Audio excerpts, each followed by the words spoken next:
ॐ सोमनाथाय नमः। ॐ मल्लिकार्जुनाय नमः।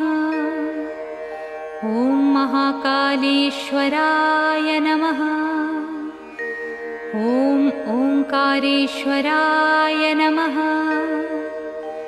ॐ वैद्यनाथाय नमः। ॐ भीमशंकराय नमः।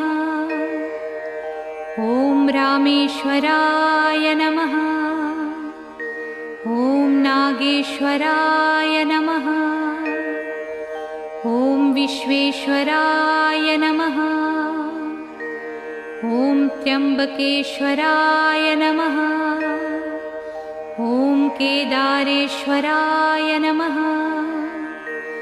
ॐ भुस्मेश्वराय नमः।